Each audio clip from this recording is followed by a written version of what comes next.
Good day. I'm Dr. Boyce Watkins from Your Black World and the Black Business School, and I want to say hello to everybody. It is evening right now. It's about 8:14 p.m. Eastern Time, and it's February 26th. And so I'm going to give you guys time to come into the conversation real quick as we get started. We're going to have a little bit of a discussion about some of the stuff that I saw in the media. And I want to say hello to everybody on Instagram. My Instagram is The Real Boyce Watkins. So if you have not followed us on Instagram, you can go to The Real Boyce Watkins and check us out. So what's going on this week? Well, tomorrow I'm headed out to Oakland. So I'm going to do an event in Oakland. If you live out that way and you want to come hang out with us in the Bay Area, and I've only got time to do the event, so I don't have time to just sort of hang out and do nothing, but I'll be working most of the time. But if you want to come to the event, you can go to drboyceseminars.com. That's drboyceseminars.com. This is going to be really, really good. And also I'll be in Hanover, Maryland next month. The website for that is springintowealth.com. That's springintowealth.com. So hit the thumbs up button, hit the share button, hit the subscribe button as you come in. Also, if you're Black first and you believe that Black people matter more than anybody else, if you believe that your community is the most important community in the world, if you believe Black people should be at the top of the pile, please type B1 in the chat. Everybody put your B1 in the chat and scream out your Black pride. Let us know how much you love Black people. Put B1 in the chat. Yvonne Coward from Louisville, Kentucky. Good to see you, sister. I'm from Louisville. I grew up in Louisville. All right, so hit the thumbs up button. All right, so here's what I wanted to talk about. This is really interesting. So you guys know that earlier today on drboycetv.com, we had an amazing Black woman by the name of Monique. Monique and her husband, Sidney Hicks. They came through the channel today, and they talked about Oprah and Gayle and Snoop and Jada and the Red Table Talk and all this other stuff that's going on as a result of Gayle's predatory behavior, in which she decided to go ahead and try to convict Kobe Bryant post-mortem of the heinous crime of possibly touching a white woman. My God, he should get the death penalty. We should dig him up, bring him back to life, resuscitate him so we can kill him again. My God, he needs to just go down for that. You dirty little Negro, you touched a white woman. What's wrong with you? So anyway, so Gayle King, working on behalf of her bosses at CBS, decided to engage in some pretty ridiculous behavior, which led to a pretty heavy response from Snoop Dogg, in which he decided, for whatever reason, to call her a nappy dog head. I think he a dog head, some dog head bitch, whatever it was, and then say, we're going to come get you. And at that time, I mentioned that I did not agree with what Snoop said. I ain't gonna lie. I felt like Snoop didn't have to say all that. I felt like Snoop could have made this point without going that far, because I'm not into that whole, I don't think we got to call women names like that. Like you can talk shit about a woman if she's out of pocket, but I don't think we have to go that far all the time, especially when you're talking about Snoop Dogg, because this man has his history when it comes to women is not the best. It doesn't represent Black men in the best way. And I'm sorry if I hurt anybody's feelings by me saying that. But when he was running around saying we don't love them hoes and bringing women to award shows on a leash, that's not my style. I can't co-sign on that because I got too many Black women that have my back. And I would kick a man's ass if he brought any of those women to an award show on a leash. I just don't think that's cool. But that doesn't mean I don't like Snoop Dogg. That doesn't mean I don't respect what he's trying to do. I appreciate him. So, and I also appreciate the fact that he spoke up on behalf of not just Kobe Bryant's family, but hopefully he was speaking on behalf of all the brothers, and so Jada Pinkett Smith brings him on the Red Table Talk, and that's gotten really interesting. Monique and I talked about that earlier today, and I can't say that we see eye to eye in terms of why it's happening that way. I think he's doing a lot of apologizing. I don't like seeing a Black man having to apologize that much. One apology is enough. One apology was actually too much because Gayle King didn't apologize for anything. So when you're like 3-0 on your apologies and she's 0-3, like she ain't apologized for nothing, that honestly, unfortunately, makes us. It basically says you lost and we won, and ain't shit you're gonna do about it because we have the power. And I'm not a fan of any of that. So here's the deal. So basically, so I was reading online, and now this was on some of the different blogs. Mainstream media isn't really talking about this, but basically, Oprah Winfrey apparently shut down her Instagram comments right after the Weinstein verdict. Apparently, the Weinstein got convicted. I think people were looking for Oprah to have a proportionate response to the Weinstein verdict that she had to accusations against Black. Now, mind you, with Weinstein, you got a verdict. With Weinstein, you got a conviction. With Weinstein, you have, a whole due process that's played out that's proven that he's he's done some things he shouldn't have done.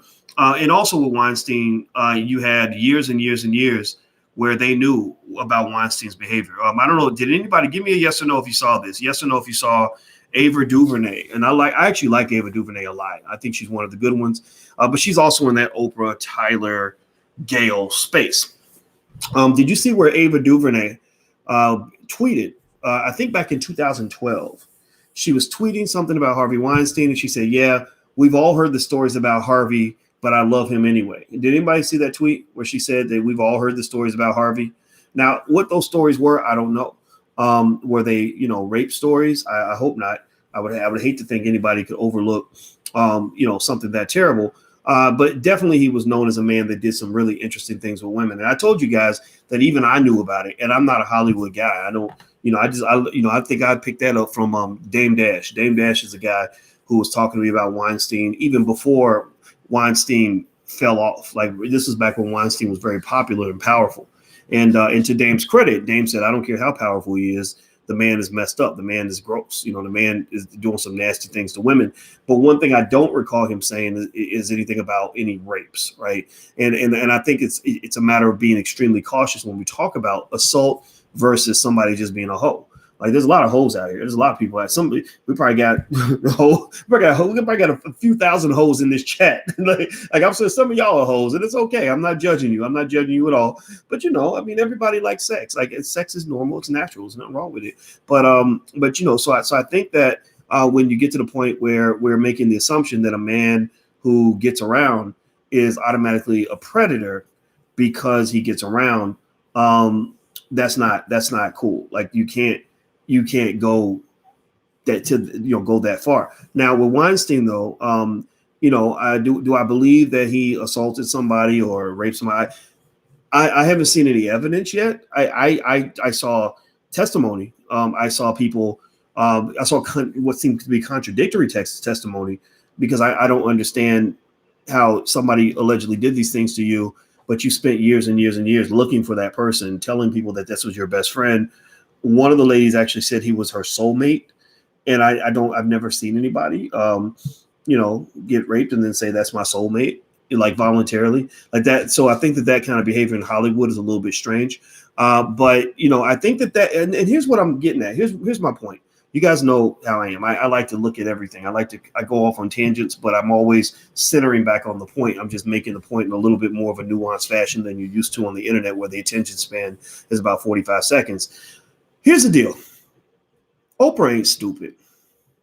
That's my point. Oprah ain't stupid. And the reason I say that is because what I believe is that Oprah was one of those individuals who understands that when people in Hollywood have money and power, they're allowed to get into some real serious debauchery. Like, they just get into some weird stuff. I have heard stories about Oprah. I'm not kidding. Somebody came to me voluntarily with some interesting stories about Oprah and her personal life that I'm not even going to talk about, because I don't want to get into that type of stuff, condemning people for what they do in the bedroom. But the story they told was pretty heavy. And it was a story that basically kind of implied that Oprah herself is a person that gets involved in some real interesting stuff, over the years. She's been famous for a long time. She's been wealthy for a long time. And in some spaces, there are no rules. And if you recall, Oprah even had that whole drug thing. When she had an ex-boyfriend that was going to, blast her because they used to get high together. They used to use cocaine and stuff like that. Not to, again, in her defense, I think earlier, like if you go back to the 60s and 70s, people did not see, in the 80s especially, people didn't see cocaine the way they see it now. I think back then it wasn't seen as the terrible drug that it's seen as now. Like now, and there's no way I would touch it. I don't touch drugs. I don't drink, none of that stuff. But yeah, he was basically going to blast her for smoking cocaine with him or whatever. And she went on TV and confessed to that. You can go look that up. That's actually out there on the internet. It's not like a secret or anything. And so I think that when I look, and again, the logical side of me, when I look at Bill Cosby, when I look at Oprah, and I look at Weinstein, what I see is just Hollywood, a weird place where almost everything goes, and where there's a lot of stuff that a lot of people have done that where now people are trying to sort of rewrite history. And sometimes some of these individuals are opportunists. Some of these individuals are like, okay, I was into some crazy stuff. You were into some crazy stuff. But now because of the politics, I can make you look like a predator and I can get paid off of that. And I need more money so I can buy more cocaine. Right. So I'm going to go out here and tell whatever story that I got to tell in order to get paid. And that's where the complexity comes in. So, for example, I'll give you just real life example. I knew a lady who one of the Russell Simmons accusers, Salah Abrams. I've talked about her on this podcast. Salah Abrams, she's not I think she's a nice person. She's a very pretty lady. I got to know her in the sense of like, I talked to her for hours at a time. And I just from talking to her and hearing her story, I remember feeling like, even though I was single at the time, there was no way on earth I ever would have dated a woman like that, because I said, she's got too much baggage. She'd have been into too much crazy shit. And then later on, it actually was revealed in public that, her and Russell would go and have these threesomes or foursomes and, just, again, crazy stuff that regular people don't know nothing about. Like regular people don't get to do the things that rich and famous people get to do. Some of y'all do, maybe, I don't know. Whatever your life is, I'm not judging, but famous people kind of get privileges. I'll say it like that. So, when she came in and she says, Russell assaulted me because I was high at the time, my thought was, yeah, but you were an alcoholic.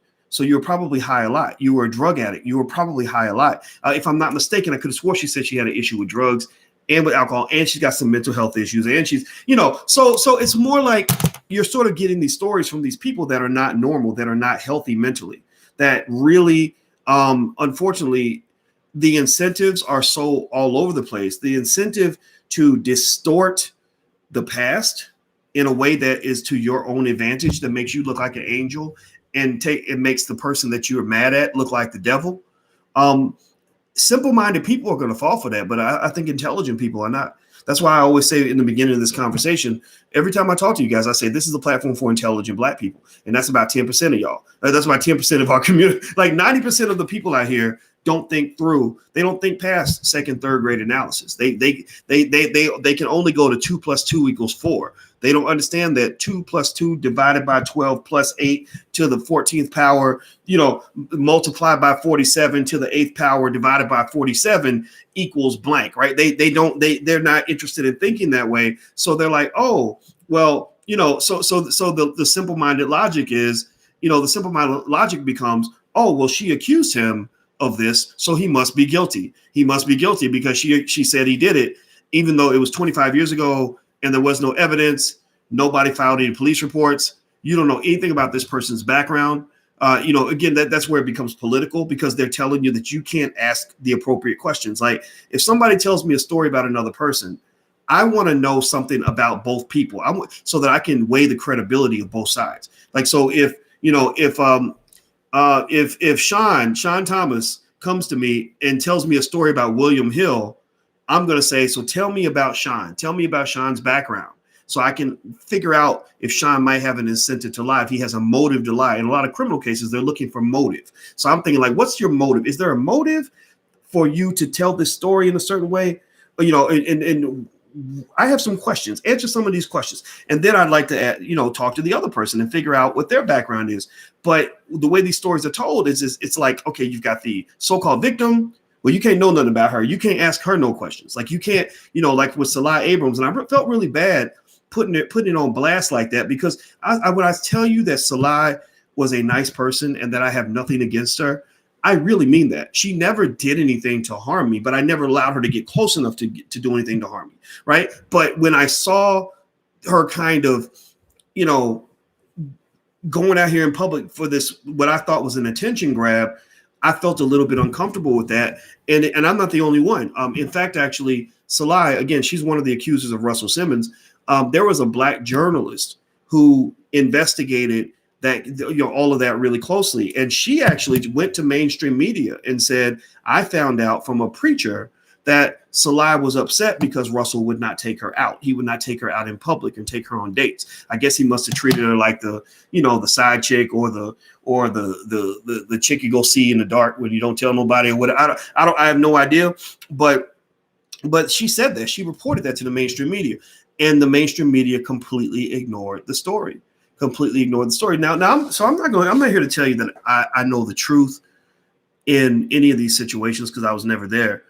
But one clear symptom, one clear sign that you can look for to tell if somebody's lying is when they look at all the information on one side of the equation and ignore all the information on the other.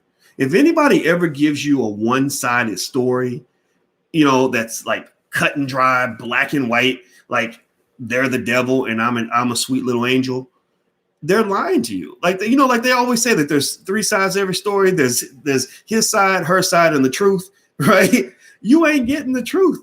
In a lot of these, these cases, especially when you're talking about, accusing a black man, you're getting her side. You don't even hear his side at all, and you're definitely not getting the truth. So I'm interested in truth. I like truth. Do me a favor, hit the thumbs up button. Please hit the thumbs up button, share, and subscribe button. Also, at drboycetv.com, you can actually go there and watch the interview I did with Monique today. Monique said a lot of interesting things about Oprah and Gayle and Black Hollywood and stuff like that. We didn't agree on everything, but we do agree that I love Monique, and I think that her and her husband Sydney are one of the good ones. And I can appreciate the fact that they were willing to be blackballed for what they believe in. And I wish them the best, and I really respect both of them. Also, I did see something where Gayle was she hosted the Democratic Party debates or something. And I saw where a bunch of white people were mad at her for screwing up the debates or whatever. And when I saw that, I thought that was interesting because here's the thing with Gayle, right? Give me a yes or no. Give me a yes or no. Do you think Gayle would even have that job at CBS if she wasn't Oprah's best friend? Yes or no? I mean, do you think that Gayle has some extraordinary background where she would have had that job at CBS even if she never met Oprah Winfrey? Yes or no? Do you think that Gayle would have that job if Oprah wasn't her homegirl? No. Right?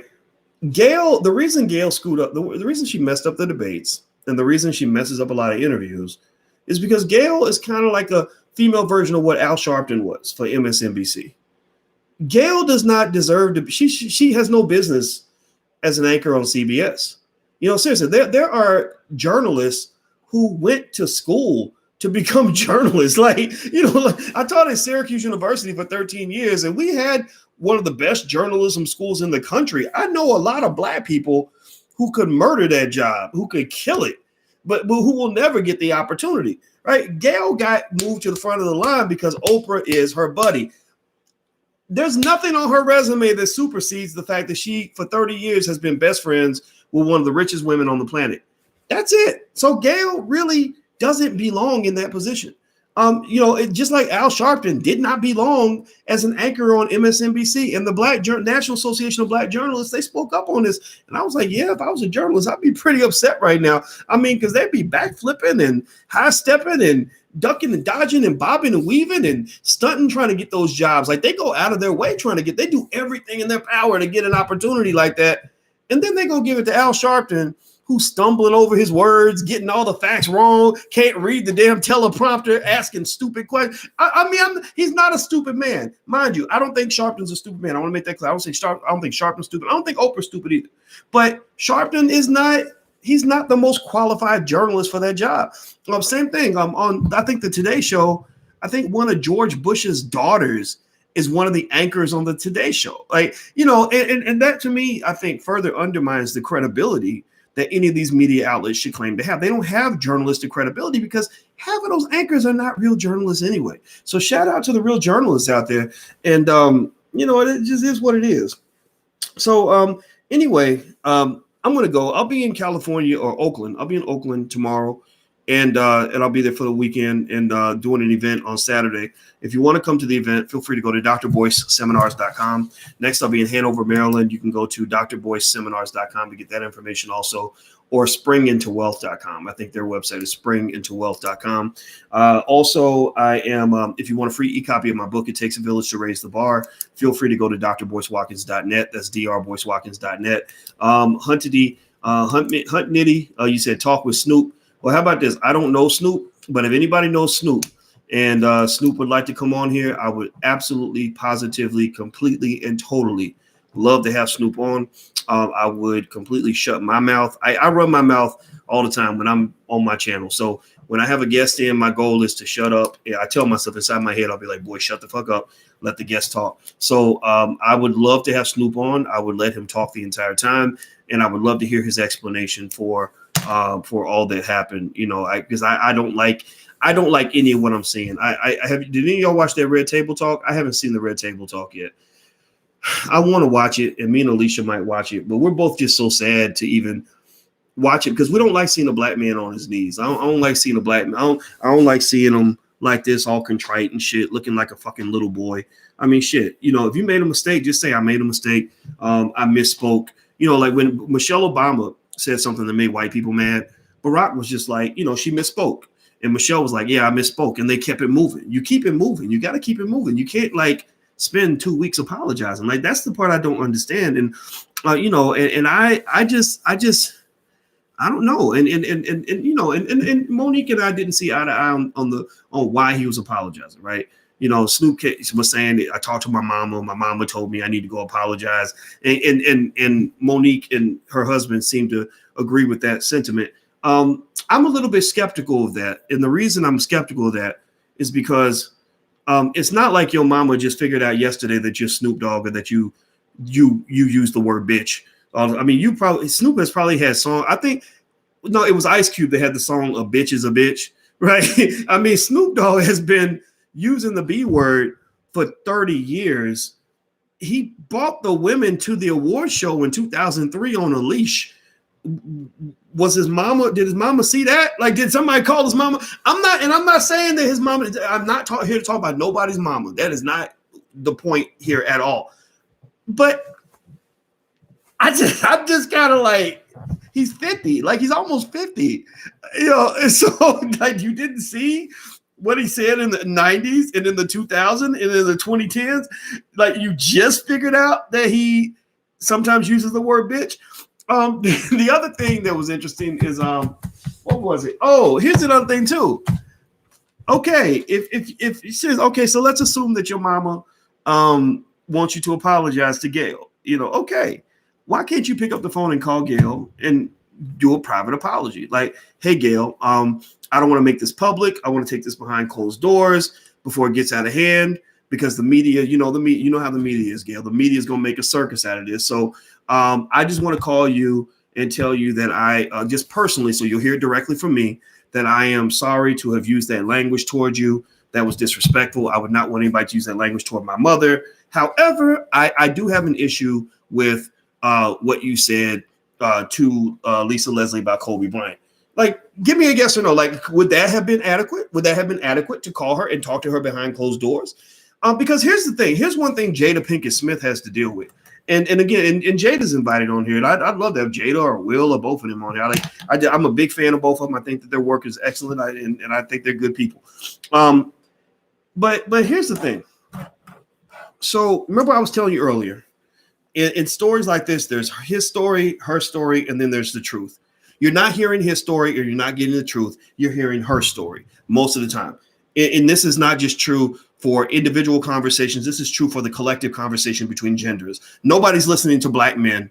Nobody cares what the black man thinks. Nobody cares how the black man feels. Ain't nobody giving a shit about how black men feel when we get attacked. Everybody's got tears for Becky or whatever, right? Okay.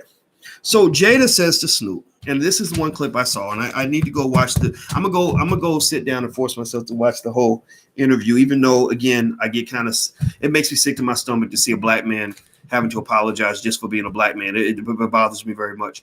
But I heard Jada say something to Snoop like, well, when you said that to Gayle, I felt like you were talking to me and you were talking to my daughter and talking to my mother. It was something like that. And I was thinking, okay, first of all, he wasn't talking to you. He was talking to Gayle. Fuck Gayle. You're good. Fuck Gayle. Now, if you did the same thing, then fuck you too, right? But you're not going to do that because you're not Gayle, right? Like seriously, I mean, men don't run around saying, well, when you condemned R. Kelly, I felt like you were condemning me too. Like, because when you spoke to R. Kelly, I felt like when you called him a predator, I felt like you were calling me a predator. No, I have nothing to do with R. Kelly, right? We ain't the same dude. When you put R. Kelly in jail, I kind of felt like you were putting all black men in jail. No, R. Kelly's not representative of all black men on any level. So that was the first piece of that. And the second piece was I was like, okay, so let's assume that I can empathize, again, out of respect for how Jada felt. Let's assume I can empathize with this sentiment that when he called Gayle a dog head, whatever, that he was talking to her and all women. Okay, let's assume I can empathize with that. Then if I can empathize with that, then why can't you empathize with the fact that when Gayle is trying to imply and insinuate that Kobe might be a rapist, that he wasn't just talking about Kobe, she was talking about all black men, period. She was pointing the finger at all black men everywhere, that she was putting suspicious, she was adding, and this is what bothered me. I wasn't offended by Gayle's remarks just because it wasn't fair to Kobe and his wife, and that's where Snoop and I are a little bit different. Snoop, got mad because Gayle attacked his motherfucking homeboy. Those are his specific words. Well, yeah, Kobe is my motherfucking homeboy too. He's a great basketball player. But you know what? James Sperling, you my motherfucking homeboy too. Gregory Glass, you my motherfucking homeboy too. Every black man in here is my motherfucking home. Albert Wilson out in Kansas, the 23-year-old college student who got 12 years in prison when he barely touched the damn girl, was in a room with her for 5 minutes. He's my motherfucking homeboy too. So I'm not fighting just for Kobe. Y'all need, it's black people. We gotta be conscious of this. We have to be very aware of how we worship celebrities a little bit too much. It's okay. You got to love your celebrities, love your icons, and that's great. But you got to love yourselves too. Every single person in this room, your life is just as important as Kobe Bryant. Your life is just as important as his daughter, Gianna. Your life is just as important as Vanessa Bryant. I love those people. I feel, my heart goes out to them, but my heart also goes out to you. So Gayle's remarks were not just problematic because of the suspicion they cast on Kobe and his family. They were problematic because of the suspicion that she's casting on the black man in general, where you've got a network, CBS, #boycott CBS, that is going out of their way to highlight and point out problems with the black male that they don't point out for the white male. That's a problem. That's an issue, right? So I hope everybody sees the bigger picture here. This ain't just about Kobe Bryant. And if you want to be disturbed about anything, here's one thing you should probably be disturbed about. If Kobe Bryant wasn't a basketball player, if he wasn't a celebrity, none of this would have happened. Nobody would have cared. If Kobe Bryant was just, James Bryant, just a regular dude, who never played basketball, Snoop never would have made that video. LeBron James never would have came to his defense. Millions of people wouldn't have expressed outrage. He just would have got sent to jail, or he would have just been condemned, and nobody would have cared. And so I'm not fighting for the Kobe Bryants of the world. I think they're gonna be okay.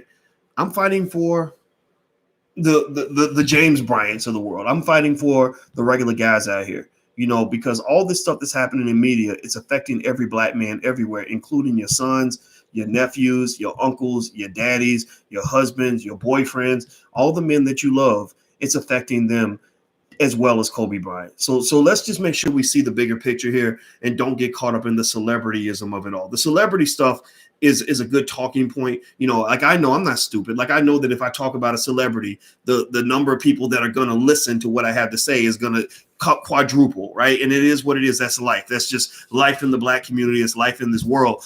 But I really, really hope that we can, elevate our self-esteem enough that you can realize that you're just as important as these damn celebrities. They're not more important than you. They just happen to be the Negroes that got validated by white people half the damn time. That's all most of them are. Seriously. So like you really think Lizzo is the only black woman out here who can sing, dance, and play the flute? No, Lizzo's the only one who will twerk while she's playing the flute, which allows her to get the fame and the fortune. And the other black women who can play the flute and sing are sitting in the back and nobody gives a shit about them or thinks that they're important. So stop being white supremacists. Stop being so quick to add value to the lives of black people who've been validated by whites, and start adding value to the lives of black people who've been validated by black people. That's the step that I want you to take. That's what I want you to process. So I'm going to go, guys. Do me a favor, hit the thumbs up button, hit the share button, hit the subscribe button. Also, if you want to support the platform and help us grow, we'd love for you to join us at intelligentblackpeople.com. That's intelligentblackpeople.com.